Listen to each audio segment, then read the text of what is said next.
Hey, what's up guys? I just wanted to show you a super quick video on why you should always have a destination trip on when you're going to or from work. This is something I try to do almost every day, and the reason why I do this is put a destination trip on going to work even if I don't have enough time to do a ride.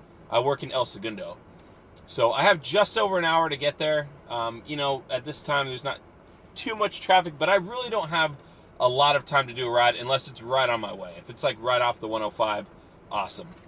But the reason why I do this is because at the end of the year, when you get your 1099, which basically means that we own you, but you're not our employee, just in case you murder someone, they are not responsible in any way for anything that you do, but they can terminate, so you're not really an employee. So when you get your 1099 from Uber or Lyft, it'll actually show the miles that you drove while online, and that number that you receive is a number that you can use for tax deductions. You get, I think last year, somewhere around 55 cents a mile that you drove while performing your job for Uber or Lyft is a tax deductible figure that, because it factor in maintenance and everything else into your vehicle that you need to perform your job.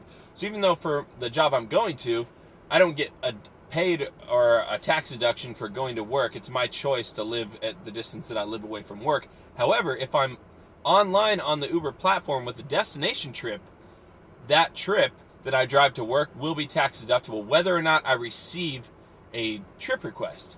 Most of the time I don't. Typically if you're on if you guys drive enough in LA, if you're on the freeway, especially if traffic's moving pretty well, you won't get a trip request most of the time. Every once in a while one pops in there, but then I have an opportunity to take the request or not. Maybe it's behind me and I don't really want to turn back and take it. I'm not required to take that trip, but I will get those miles added to the end of the year total, which will go to that tax deduction. So even if you don't have time or have no interest, your car's not even clean and ready to do it, Uber doesn't penalize you if you don't receive a trip request, and if you don't cancel very often, they're not going to penalize you if you don't take 100% of your trips.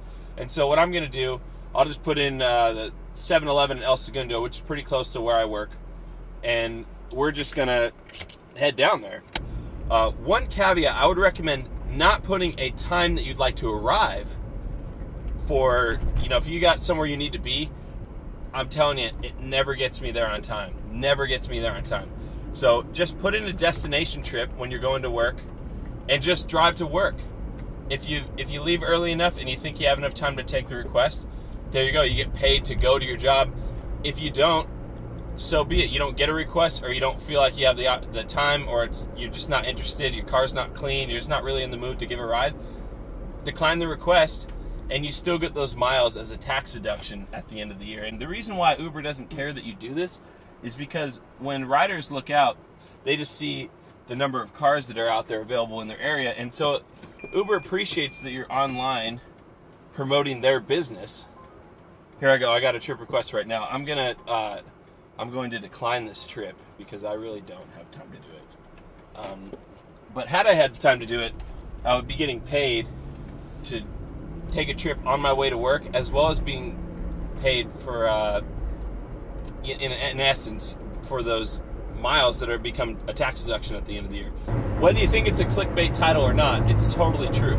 I know a lot of people, I couldn't tell you the number of comments that I've gotten saying Uber, they're just a bunch of scam artists, they rob people, they pay us nothing. If it's not your main gig, if Uber or Lyft or another rideshare company that you roll with is not your main gig, it's just a side hustle for you, it really is a no-brainer.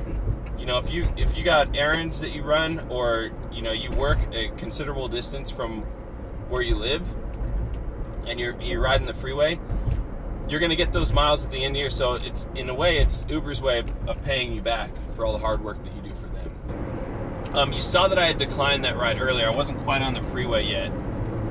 I would recommend, if you're going to put on a destination trip, you might as well make money on top of the tax breaks. If you get an opportunity to give a ride, it's a lot better to give the ride, because oftentimes it can be almost the entire length of your trip. So you're getting paid just to drive to work, which I couldn't tell you how many times that's happened to me, where I've just been, before I even get to work, I've already gotten paid just to go there. yeah, just food for thought. Again, if you like this video, please give it a thumbs up. It really helps to promote my brand and my channel. If you haven't subscribed already, please subscribe. We're on the road to 1,000. We're almost there. Thank you for everyone that's subscribed already. And lastly, if you have any comments of your own in regards to tax deductions and how that all plays out on your 1099, please go ahead and comment in the description below. I'd love to hear some feedback.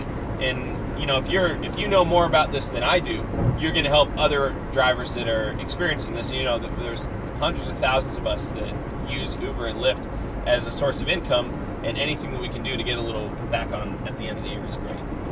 So, again, thanks for watching. I hope you guys have a great day.